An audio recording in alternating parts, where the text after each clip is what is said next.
আসিফ নজরুল, তোমার বাপের আদালত এটা। তুমি মন চাইলে রোজিনারে ছাড়া দিবা, মন চাইলে মাহমুদুর রহমান এই করবা। তোমার ন্যাংটা করে তারপরে ঢাকা বিশ্ববিদ্যালয়ের রাজু চত্বরে দাঁড় করায় রাখা হবে। ভালো হয়ে যাও, আগে থেকে বলে রাখো। আসসালামু আলাইকুম ভাই ব্রাদার, কি খবর সবার? দর্শক, আইন উপদেষ্টা ডক্টর আসিফ নজরুলকে ল্যাংটা করে পিটাতে চাইলেন আমাদের সাংবাদিক ইলিয়াস ভাই। তো এটা বলার একটা কারণও আছে। আর একটা কথা কি ভাই, সাংবাদিক ইলিয়াস ভাই না বললেও পারতেন, কারণ ছাত্র আন্দোলনের নেতৃত্বে কিন্তু তার একটা বড় ভূমিকা ছিল। যাই হোক দর্শক, কত কথা বলুন তো, কারণটা কি ভাই? ইলিয়াস ভাই কিসের জন্য আসিফ নজরুলকে ল্যাংটা করে পিটাতে চাইলেন? চলুন আমরা সেই ভিডিওটা দেখে আসি, এরপরে কথা বলবো। আসিফ নজরুল, তোমার বাপের আদালত এটা। তুমি মন চাইলে রোজিনারে ছাড়া দিবা, মন চাইলে মাহমুদুর রহমান এই করবা।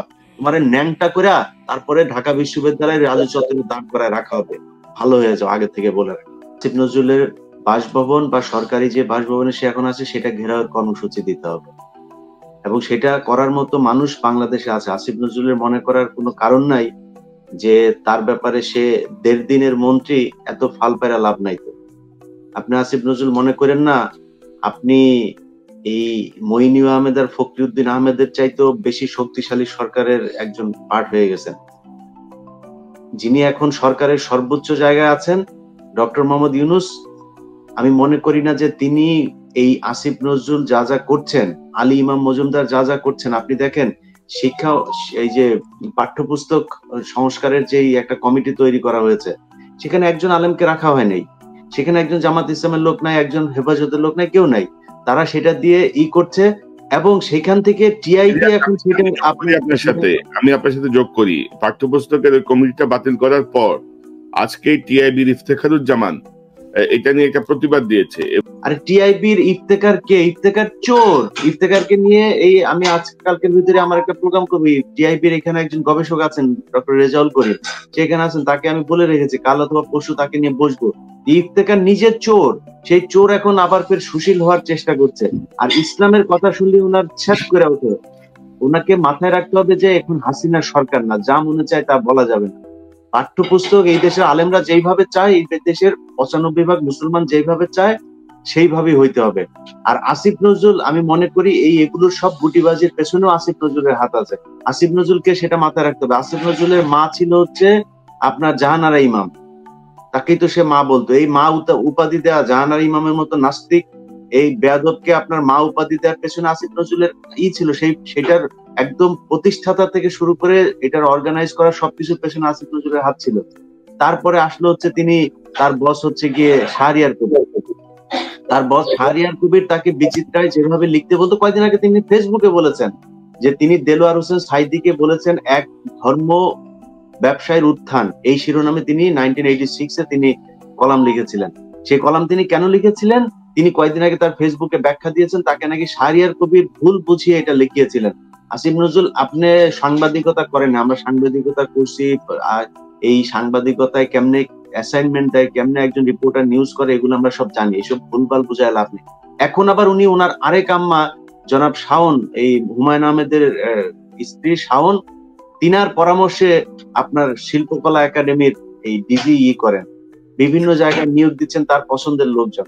অতএব আসিফ নজরুল, আপনি কয়দিন আগে এই যে কি বলে ইত্তেফাকের যে ওনার নাম কি, আনোয়ার হোসেন মঞ্জু, তাকে বের করার জন্য আপনি সহায়তা করেছেন।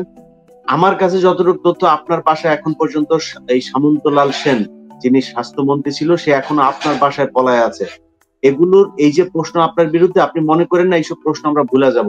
গোলাম ময়লা রনির মতো যখন ক্ষমতা থাকবে না, তখন এমন ভাবে ধরবো রাস্তায় মুখ দেখাইতে পারবেন। আপনার অনেক কিছু কিন্তু আছে, তো একটু সাবধান হয়ে তারপরে চলাফেরা করতে হবে। কয়দিন চলবে সেটা না ভাই, সামনের 48 ঘন্টার ভেতরে যদি নাকি মাহমুদুর রহমানকে, আমার মতামত, আমি আপনাদের সবার কাছে এটা জানতে চাই নাই বা আপনাদের এটা মতামত না, আমি আমার ব্যক্তিগত মতামত জানাচ্ছি যে আসিফ নজরুল, আপনাকে বলে রাখলাম 48 ঘন্টার ভেতরে যদি নাকি মাহমুদুর রহমান বের না হয়, তাহলে আপনার ব্যাপারে যা যা করণীয় সেটা করা হবে। আমার পক্ষ থেকে সেটা বললাম। আর শেষ কথা বলি, বিএনপি আপনারা মনে হচ্ছে ভাব দেখা মাহমুদুর রহমানকে চেনেন না।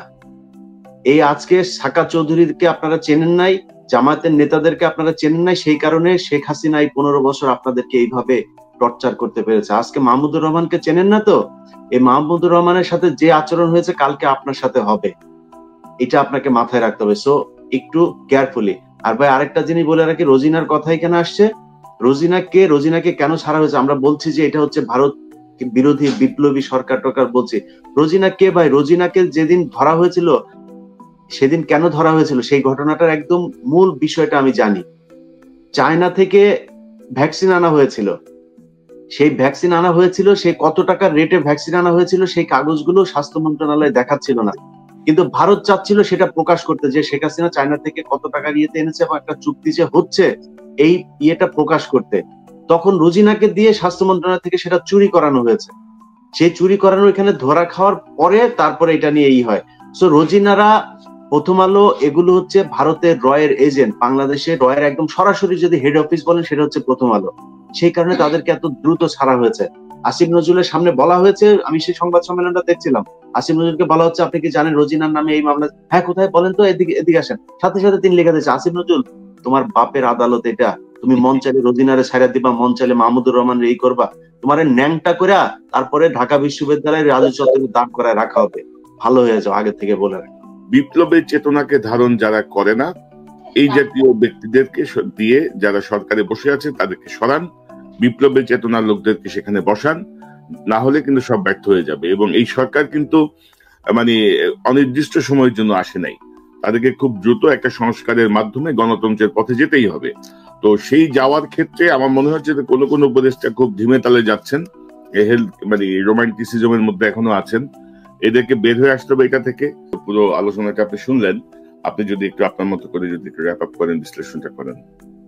হ্যাঁ, ধন্যবাদ কনক ভাই এবং যারা আমার সাথে আছেন, বিশেষ করে হাসনাত আব্দুল্লাহ একটু থাকলে ভালো হতো।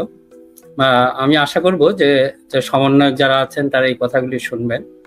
যে সমন্বয়কদেরকে দেখেন এমন একটা অবস্থানে রাখা হয়েছে, আমি হয়তো গতকাল বলেছিলাম যে দুই ধরনের, একটা আছে ক্ষমতার সমন্বয় এবং জনতার সমন্বয়। এখন আমাদেরকে এই যারা এদের অবস্থা এমন হয়েছে, সে ধরেন একটা নৌকার, সে হয়তো বা একটা জাহাজের, আমরা একটা উদাহরণ দিই, সে জাহাজের নেভিগেটর, ও জানে জাহাজটা ডুবতে যাচ্ছে, মাসুমবাজি কথাটা বললেন, এটা একটু সিরিয়াসলি নেওয়া উচিত। এরাও কিন্তু টের পাচ্ছে। হাসনাত আব্দুল্লাহর কথাতে ওটা স্পষ্ট, গতকাল হয়তো দুইজন এসেছিলেন আমাদের সাথে, তাদের কথাতে আমরা যেটা শুনেছি যে এরা বুঝতে পারছে যে জাহাজটা মানে ডুবন্ত অবস্থার দিকে চলে যাচ্ছে। তাদের হাতে সেই পাওয়ার নেই, তাদেরকে এমনকি পাওয়ারহীন করে রাখা হয়েছে। এটা তো আসলে বিপ্লবের স্পিরিট হতে পারে না। এই যে আপনারা, এই যে বারবার আমরা দেখি যে আমরা এই কথাগুলি বলছি, ইলিয়াস ভাই প্রথমেই বলেছেন যে আমরা ডক্টর ইউনূসকে আসলে আমরা চাই না যে উনি ফেইলুর হোক, উনি আমাদের একটা কি বলবো, আমাদের একটা গ্লোবাল অ্যাসেট হয়ে পড়েছেন, আমরা তাকে ইউজ করতে চাই। বারবার এই কথাটা বলছি যে আমরা তাকে ইউজ করব এবং মতলববাজদের দ্বারা উনি যাতে ব্যবহৃত না হন সেই ব্যাপারে আমরা সর্বাত্মক চেষ্টা করব। এখন একটা সুযোগ ছিল এটা, আপনি যদি এই যে যারা মূল নেভিগেটর তাদেরকে আপনি পাওয়ারহীন করে রেখেছেন, তারা হাত লাগাতে পারবে না এবং তারা দেখতে পাচ্ছে জাহাজটা ডুবে যাচ্ছে।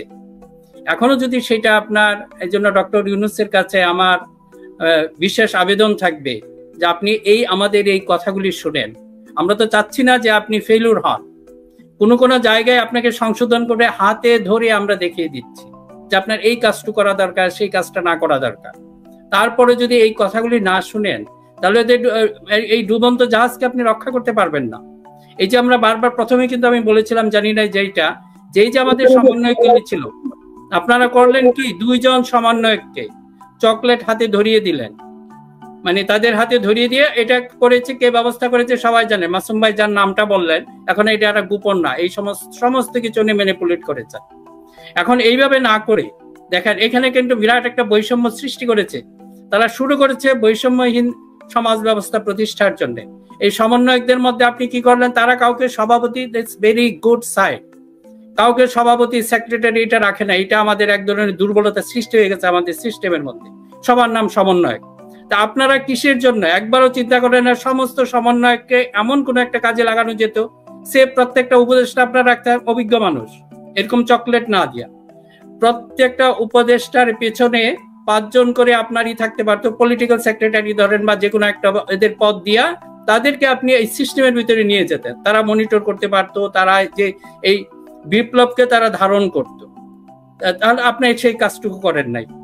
আর এই যে দেখেন যে আমরা প্রত্যেকটা, এই যে আমরা বারবার বলছি মাহমুদ ভাই, তারপরে আমাদের শফিক রহমান ভাইয়ের প্রতি যে অবিচারটা করা হয়েছে। এখন দেখেন এইটা ওনারা কিন্তু শফিক ভাই এসেছেন অনেকদিন হয়ে গেছে, আপনারা কি বলতে পারবেন এই যে আমাদের যে বিশেষভাবে প্রথম আলো, ডেইলি স্টার, তাদের সংবাদ দেখে আপনার মনে হবে যে শফিক রহমান বা মাহমুদুর রহমান নামে কোনো ব্যক্তি এই দেশে আছেন? সেটা আপনি দেখবেন একটা নিউজ নাই। দর্শক আপনারা এখানে শুনতে পেলেন, এখানে আমাদের সাংবাদিক ইলিয়াস ভাই অনেক কথাই বললেন যে আসিফ নজরুল আপনার অনেক কিছু আমাদের কাছে আছে, বেশি বাড়াবাড়ি করলে ফাঁস করে দেবো হ্যান তেন। এরপরে ধরেন এই কোন মন্ত্রী না এমপি নাকি আমাদের ডক্টর আসিফ নজরুলের বাড়িতে আশ্রয় নিছে। তো সব মিলে আর কি মানে একটা হুমকি দিলেন যে এরকম বাড়াবাড়ি করলে পরবর্তীতে আমরা ধুয়ে দিব, যে যেরকমভাবে গোলাম মোল্লার অনেকে ধুয়ে দিই সেভাবে তো আপনাকেও ধুয়ে দেবো, এরকম বললেন। যাই হোক, তবে আমাদের ইলিয়াস ভাইয়ের ভাষাটা একটু সুন্দর হলেও হতে পারতো, কারণ তারও তো একটা ভূমিকা আছে, হয়তো নানান একটা রাষ্ট্রীয় দায়িত্বে গেলে ভাই উল্টাপাল্টা সব কিছু হইতেই পারে, কারণ এটা তো আর আগে পরে এক্সপিরিয়েন্স নাই, তাই না? তো যাই হোক, তো তারও তো ছাত্র আন্দোলনে অনেক বড় ভূমিকা আছে আমাদের আসিফ নজরুলের। তো সব মিলিয়ে আর কি ইলিয়াস ভাই বলতে পারতো, তবে গঠনমূলক সমালোচনা হলে হয়তো বেশি খুশি হইতাম। যাই হোক, তো আপনারা আপনাদের মূল্যবান মতামত লিখে যাবেন কমেন্টে। আর আমাদের আসিফ নজরুলের কিছু ঝামেলা আছে, এর জন্য আমাদের ইলিয়াস ভাই এরকম কড়া ভাষায় বলছে আর কি। ভালো থাকবেন, সুস্থ থাকবেন এবং এরকম আরও ভিডিও পেতে আমাদের ইউটিউব চ্যানেলটি সাবস্ক্রাইব করবেন। আসসালামু আলাইকুম।